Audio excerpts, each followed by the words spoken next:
From religion to wrestling, gumbo to grits, politics to poetry, and all things Southern in between, this is Take on the South. Produced by the Institute for Southern Studies and hosted by the College of Arts and Sciences at the University of South Carolina, Take on the South examines the highs and lows of the American South, examines the truths and fictions of the country's most distinctive region, and picks the brains of some of its most accomplished students. To understand the South, you need to take it on, and that's what we'll be doing. Join us as we take on the South.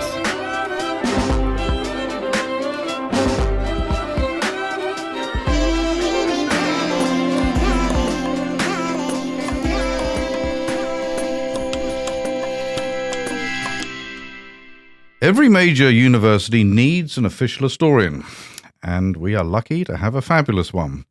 Today we are joined by Dr. Evan Faulkenbury, who is the official historian of the University of South Carolina. He previously worked at the State University of New York in Cortland, where he was an associate and an assistant professor. He has his BA from Liberty University, his MA from the University of North Carolina at Charlotte, and his PhD from the very prestigious and wonderful Southern Studies University of North Carolina at Chapel Hill. Evan, welcome to the program. Thanks, Mark. I'm glad to be here. Thanks for having me on. Oh, my pleasure entirely. Before we get going, and I want to talk about your background and where you're from and what have you, could you tell us what is an official historian of a university? Right. Well, that's a great question. What I'm trying to figure out myself, because no one has been in this role before, although there have been many people that have been doing USC history for a long, long time. There aren't many universities or colleges that have an official historian. Mm-hmm. There might be some historians there who do it in a de facto sense, who might be in the history department. But from what I understand, between 2019 2021, here at USC, there was the President's Commission on University History. And that was a multi-year project to understand names on buildings and some of the larger context of the history of this place back to 1801. And out of the recommendations in the final report was to think about, well, why don't we have someone devoted to thinking about university history?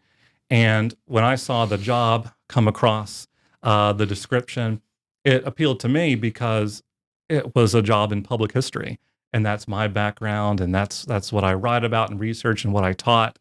And this job as university historian is to interpret history for a larger public, not just kind of an internal write reports and write books no one's going to read, but rather like history for the masses about this special place that so many are already attached to. So you're kind of gesturing towards the difference between an historian and a public historian. Could you unpack that just a bit more? I'm hearing that the public historian is a bit more expansive, but are there any other differences? I think so. So I didn't know what public history was until graduate school, and then I quickly got the sense that it's nothing too complicated. The way that I explained it to my students is that public history is history for people who don't like history. And those are those people who they're not going to take history classes in college any more than they have to. They're not going to read large books, and that's okay. But they might love watching a movie like Gladiator 2 and the history of Rome. They might like watching documentaries. They might like listening to podcasts about history, or going to museums or historic sites or tourism, that kind of thing. That's public history. History that is shaped in a way for public consumption. It's not like dumbed down or watered down or anything, but it's tailored in a way that more people can identify with. So, I see the catchment as bigger and actually more interesting, right? I mean, let's just face it, it's interesting, right? People listen to podcasts, they watch movies, and that's how you engage them. And perhaps they might end up in a straight history track, or they continue down the public history path. So, can you tell me, when you were up in New York, were you teaching public history there? I was. That was the job. When I was at North Carolina working on my PhD, I worked in the Southern Oral History program and oral history, but it was also public history. And so with that background, I got up there to SUNY Cortland, and the job was teach public history to undergraduates because one of the reasons we want to have history undergrads graduate with a larger skill set Yep. because they might not all become historians Yeah. or teachers even. They so how do you apply these skills? Well, one way is to funnel it through public history. So rather than just read and write and research and write reports, what if we work with a museum? Or what if we work with a historic site to build an exhibit, to do an oral history project, to do a walking tour, something like that? And then they're gathering these other skills that can be applied to different areas. That's interesting because the University of South Carolina has a very sort of distinguished lineage in public history. I think originally it was called applied history. That's right. And then it became public history. That's right. Which I think is actually a better description. But it is an application of skill, right? No doubt. I think that was the origin of it in the 1970s when that term became popular. But yeah, USC is one of the first places where public history became something you could study and become a professional in. And also very marketable, right? I mean, one of your points here is that if you want a job in the history profession, it's hard. If you're going for a straight tenure track job, which are increasingly rare, difficult to secure, think about public history as an alternative because there are many museums, archives. I've had students who graduated with me but had a public history background, a public history track, and they're now working in Washington at various archives. It opens up your world rather than closes it down. Exactly. Way more job opportunities, way more places to get your foot in the door than there is in a kind of typical academic type job hunt. Yeah. Whether it's historic sites, museums, places big and small like Washington, New York, but also local historical societies are in every county in the country, and they all need people to work there. Yeah, absolutely. So, Evan, you are from the South originally, correct? That is right. You can't hear it, but you are. Yeah, I don't know. My accent comes out at certain points in time. Is that right? Yes, most commonly when I'm watching Tar Heel basketball. Well, of course it should, right? It should. And now Gamecock basketball. And now go quickly add Gamecock basketball and all the things.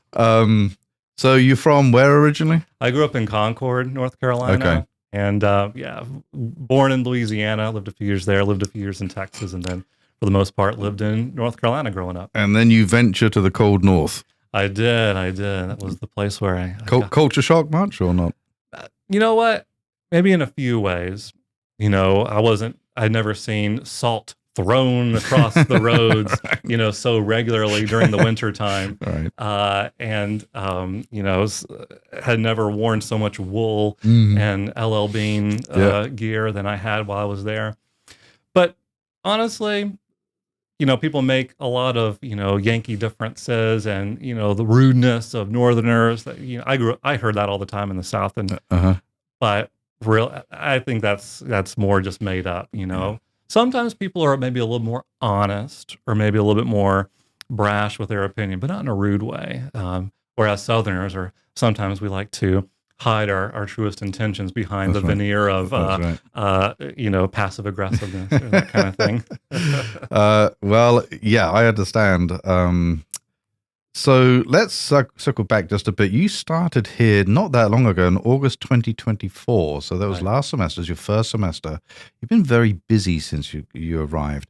Can you tell us what you've been doing really in the first 6 months?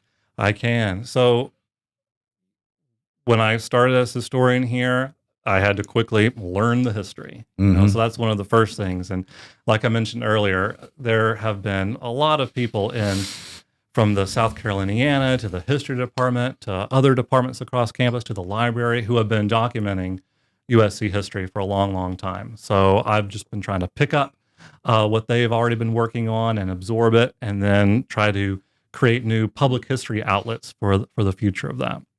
So some of the variety of things I've been working on, I've got my phone here to go through the list in case I forget anything that I really want to mention. One is that I've been working on the podcast, Remembering the Days with Chris Horn. So it's a great podcast. I really enjoy Remembering the Days, yeah. Thank you for the plug.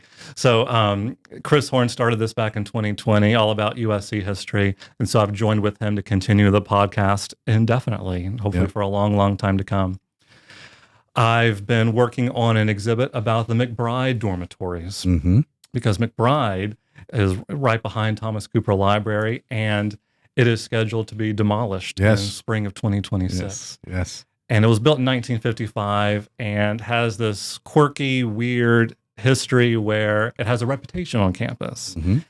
But soon it's not going to be here anymore. And as I understand, not too long ago, there were some other dorms that were knocked down, the honeycombs. Yep. Oh, I remember them. Yeah. Yeah. And they were gone, and people still have a lot of nostalgia They do. around them. And so I think the same will be this similar for McBride. And so I'm trying to document that history. I like this a great deal because lots of people were quite upset when the honeycombs came down and with such speed. So what happened? It's like an immediate evaporation of history. For lots of people who grew up and attended and lived in those dorms, this is a good thing to preserve that history and to give some kind of marker to it, right? Right. Good for you. Good for you. Those dorms will be gone and new dorms will go in their place. Yep. And so you're right. When in the future, when people walk by, there won't be any realization that something else used to be there. That's right. This is the burden of history that we have. Mm-hmm. So it'll be a way to preserve and document that history and give a chance for people to interact with it before it goes away permanently. Yep. Good. So I've been working on that. I've been doing a lot of oral history interviews. Mm-hmm. So talking to people who shaped the institution's history in ways big and small.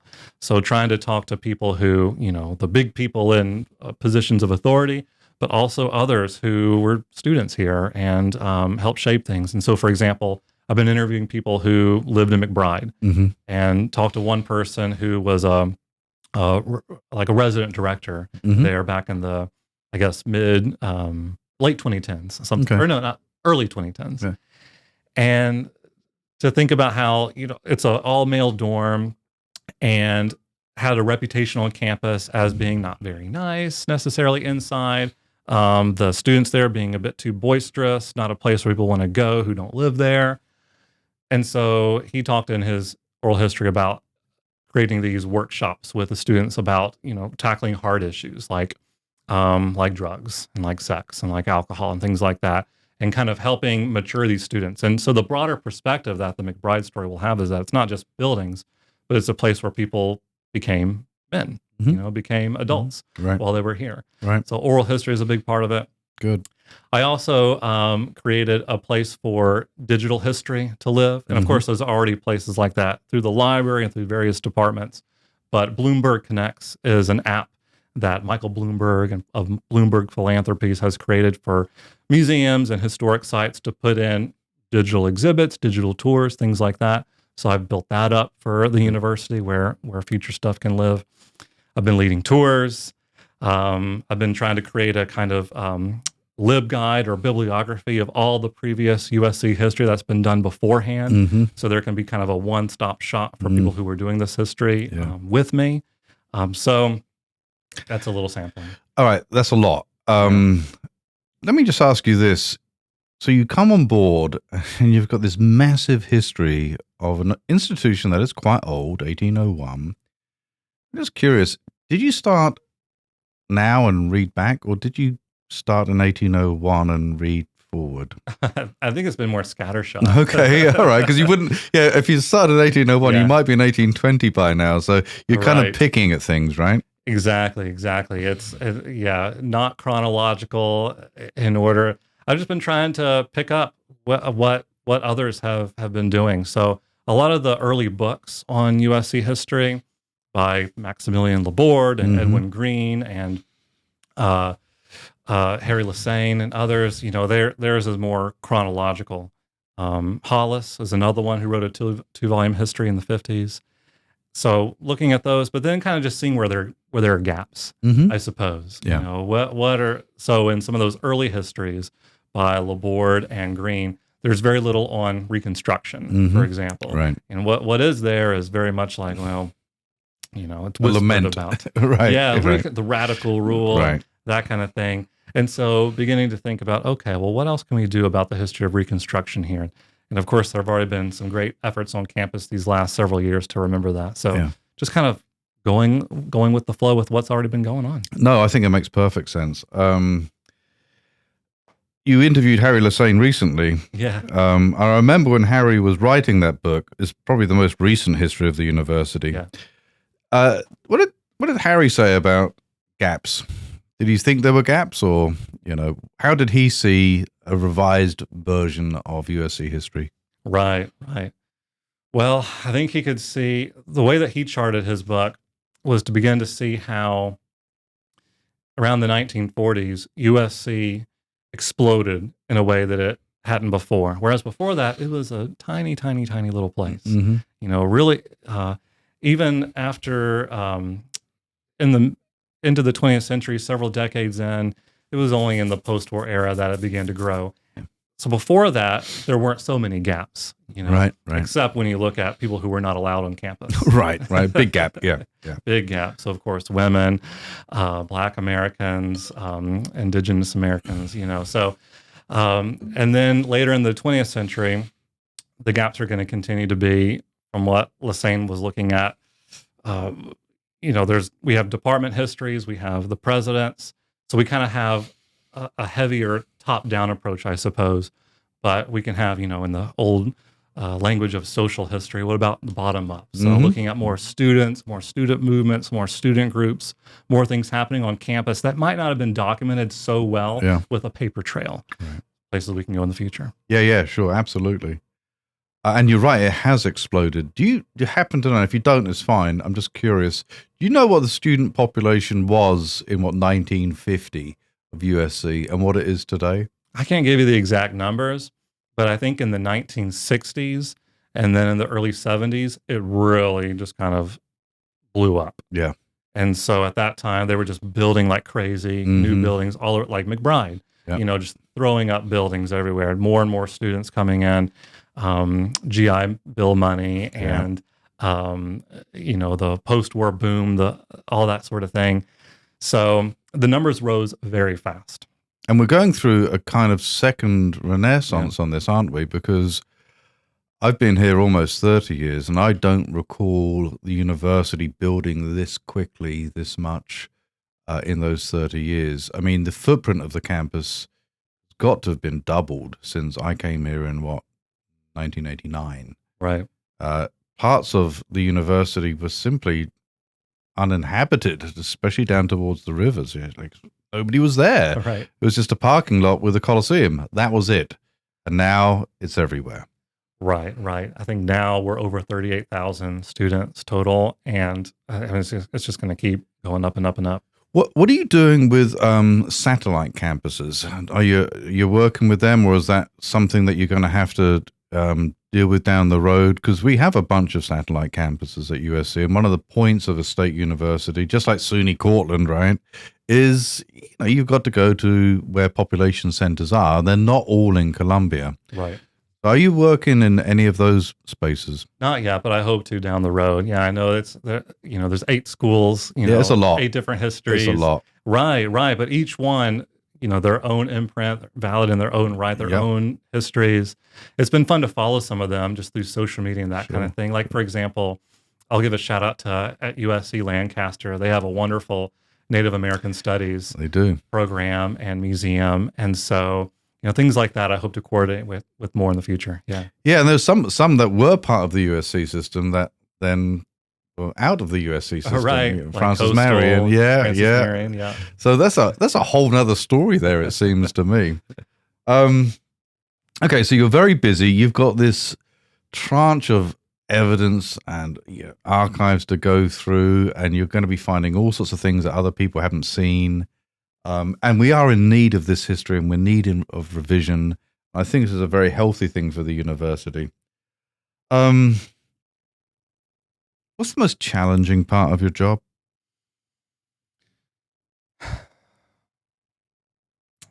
Probably, and I think this will be temporary, is just, I didn't go to USC. Right. I'm not an alum. And I'm not even I'm from the wrong Carolina. Aren't we all? Yeah. So just picking it up. Yeah. And familiarizing myself with the sources, the people, the personalities, and coming in with kind of an outsider's point of view and being able to kind of see things as they've been done, but then trying to put them through a kind of public history tunnel, I suppose. Yeah. So it's not a challenge in that it's, not in the negative sense, but that's one that I think is just going to take the most runway. Yeah. To be able to familiarize myself with the lingo, the sources, what what all do we have in the Caroliniana? Mm-hmm. What all do we have in university archives? We have someone who's been here for a long time, Elizabeth West, Mm-hmm. who's been keeping the records and, it's figuring out what we have and what we can tell that hasn't been told before, even though we have the records here. It's how do we get the records into public view in these different storytelling ways. Yeah, so it's kind of cataloging and learning what you have, and presumably also listening to the silences of what you don't have, right? Exactly. I mean, there are holes where there isn't much of a paper trail. Right? Exactly. That's probably quite a challenge in and of itself, isn't it? It's fun though. I mean, historians, we learn this is kind of what we're trained in doing. Yeah. So even just today, I mean, this might end up as a total dead end, but today I was looking at some of the old Sanborn maps from the late 1800s, these fire insurance maps of Columbia, because I just found like the vaguest of references of someone who used to live or at least bought property in what's now or what was like the site of the old parade ground, which is where the fountain is now in front of Thomas Cooper. Right. So in way past times, that was an open field, and then before that, in Reconstruction, that's where the Union Army drilled. Yeah. When they were here after they had occupied Columbia in February 1865. And then during Reconstruction, apparently, a black man in Columbia owned property right off there. I don't know if I'm going to be able to trace it all the way through, but that's part of the challenge of the job and part of the fun of it, to try to think, if that property existed and if I can find records of this person, that would be right there on the corner of where Thomas Cooper Library is now, where so many students are every single day. But what used to be there, that's part of our history too, but it's not yet known. Right. Literally underwater. Yeah. All right. It seems to me that this position is endless. Like, you're never going to run out of things to find or talk about, which I think is a really healthy thing. Project yourself 5 years from now. What do you see yourself doing? I know it's difficult because you're still learning about the place, but what kinds of things do you see the USC historian doing in 5 years from now? Right. Well, I want to publish books. Yep. Okay. So I want to keep documenting that story. That's something that's going to live a long, long time. And exhibits are great. Public history is great. That's what I'm going to be doing a lot of as well. But for something to stand the test of time, like exhibits fade away. Yeah. Things like that. Mm-hmm. Books eventually fade away too, but they last a little bit longer. So I want to do more publishing and things like that to, and as far as I'm concerned, I mean, this is where I want to be for decades on end. And you're right, endless stories. Yeah. So be able to publish more, find those gaps, and write more about USC's history, I think will be fun. Probably not in the way that previous historians have done, kind of like a this date to this date, chronological in order, because it's already been done up to the year 2000. And I just don't know if I'm the right person to do it in that kind of way. But what are some people who haven't been written about enough yet here? What are some events that have happened here? So more like targeted stories in that kind of sense. And ultimately, my goal for that, for writing and for public history, and one of the things that drew me to this job too when I came for a visit was, it's kind of like what I said earlier, public history is history for people who don't like history. Students who go here, alumni, people who go through here, people who are from South Carolina who didn't even go to college here, but who support the Gamecocks. Mm-hmm. There's already a strong, strong sense of history about this place. Yeah. So my job is to help kind of like fill in the specifics. Yeah. So to kind of help form that Gamecock identity, even more so around our history, our collective history, and helping people see that they're also part of this history too. Good. Yeah, I mean, you're a prolific author. You've written loads of articles. You've got, your big book with Chapel Hill in 2019, your edited collection. I know you're working on other stuff. I think it's absolutely important that in your position, a book is published or, on these things. Just out of curiosity, and I'd really appreciate your thoughts on this. Does a public historian have a different writing voice than a non-public historian? I'm always trying to tweak my voice, and I don't know. I think I probably am still, I was trained how to write a dissertation. Yeah, so right. Perhaps that's stuck with me too much. But I try to read more travel writers, public historians who have written before, people who don't identify as public historians. Right. That's more of our term for them. But some of the authors like Tony Horowitz, um, Clint Smith, who has written some wonderful stuff like How the Word Is Passed, who have visited historic sites and are writing about like the meaning of this history for today. That's what I try to get at. And I'm working on a book now that is not about USC history, but is one that I started a couple of years ago and that I'm determined to finish, even though I'm in this new position. And in fact, I have to finish it because I signed the contract with USC Press. Well, you have to now, don't you? And they're not far, and they know where I am. They can find easily you. come get me. But it's about public history and slave rebellions in America. And so how historic sites and museums and public historians have remembered Nat Turner's rebellion and John Brown's raid and things like that. And so when I've been writing that, I don't know if it's going to work or not, but been trying to write in a way where it's more of a, what's the right word? More of a sensory experience, I guess. Trying to put myself there as well. Right. Well, if anybody can do it, you can do it. Evan, if people want to get hold of you, where's the best place to do that? Right. Well, I have started up the Facebook and the Instagram, and you can find me at USC Historian. Okay. You can email me, evanfaulkenbury@sc.edu. My office is in Thomas Cooper Library. And I want to hear from people. What are some stories that need to be told more about USC history? What are some ways I can help dig it up and work with others? Evan Faulkenbury, thank you for everything that you do for the university, and thank you for being on Take on the South. Thank you.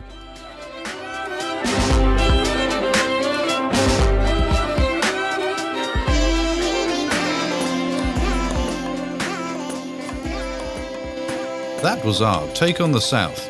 Let us know yours. Find us on Facebook, Twitter, and Instagram at U of SC South. Take on the South is produced by Matt Simmons of the Institute for Southern Studies. Special thanks to Professor Dave Garner of the University of South Carolina School of Music for composing our music. Tune in next time for another Take on the South.